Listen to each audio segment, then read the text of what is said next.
important. I think the other area where there's a lot of mention in this budget is skilling and jobs. And for that, the skills and jobs come largely from the private sector. It may not come from high-end manufacturing, which tends to be quite automated. But the faith again is, as you extend tourism, tourism was a high focus because it leads to jobs.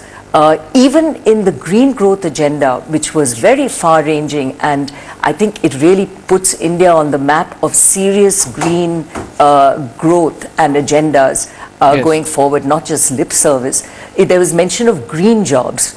And the skilling part of it, you know, with nursing academies, and mention again of skills that connect back to the corporate sector, apprenticeship schemes, I think really leads to the thrust of your discussion on the faith in the private sector. It's not just about capital expenditure by the private sector, it's about ensuring growth, ensuring jobs, and making sure that the journey, that whether MSME or large industry, is one which is totally tied to the country's own growth. Absolutely. Mr. Narendran, thank you very much for joining us, MD Chairman of Tata Steel. Before I come to you, Rajan has been waiting for a while. Rajan, did you get the Gen Z budget you were looking for? Yes, Arnab. Actually, as a matter of fact, you know, you talked of trust. I think the progressive nature of which this entire 7 pillars of prioritization was done, I think has very clearly articulated, you know, the areas of inclusive development, youth, green power, all of which really are aligned towards the building of the next 25 years. You know, so the Gen Zs who are 25 years today will inherit an India which is very different 25 years from today, and they will be the drivers of both that growth as well as the consumption that is going to make that happen. So I think the budget addressed many of those concerns, you know, the entrepreneurial push to startup ecosystems, progressively, increasingly back of the government, and now taking that to agriculture, looking at innovation and new startups from tier 2, tier 3 cities, from the rural economy, you know, the AI, COEs, etc. All of that coming together to bring new emerging technologies, innovation at the forefront, which is going to drive Gen Zs and their engagement, not only as job seekers, but also as job creators of the future. So truly excited about what all has come up from there. And of course, the last point is, you know, the reduction in personal taxes has given more money in the hands of those consumers who will definitely increase those spends on the digital natives that they are, and many other areas that will make their lives better and do that more discretionarily. So I think overall, definitely a budget that has catered very well to Gen Zs and enabled to build a trust over a long-term period, you know, as we move on that direction.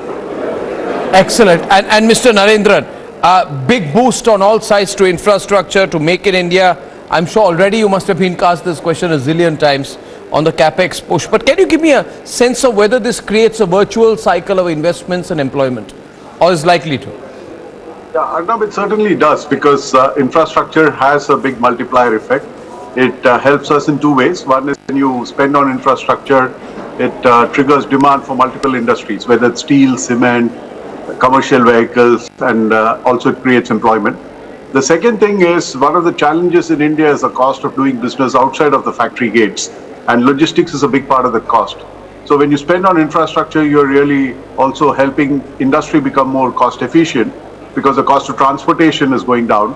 And in this budget, there was a specific mention about not only leveraging infrastructure for what it is, but also focusing on railways, focusing on coastal shipping. So it's more and more about a multimodal focus, which is what many other countries follow. And I think so that's very positive for the industry. I also thought, you know, the defense manufacturing sector, I think there's a 1.62 lakh crore capital outlay for that, for the defense sector this time as well. So there's a sustained focus there.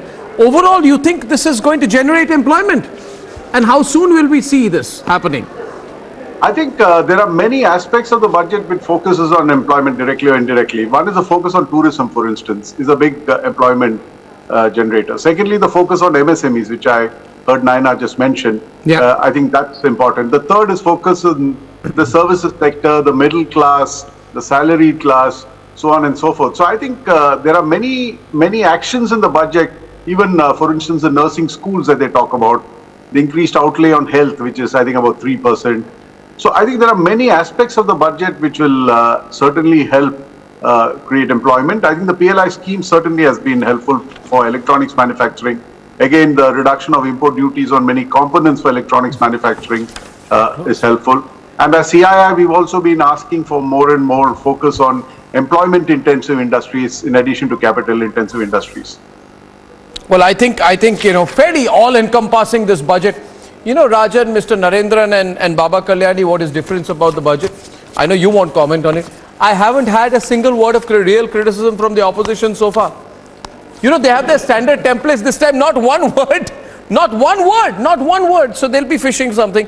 I'm still waiting for Chidambaram's press conference. You think, Abhishek, he will come out today? At least said that he welcomes the In fact, Chidambaram's son said he really welcomes the budget. Oh, interesting. Okay.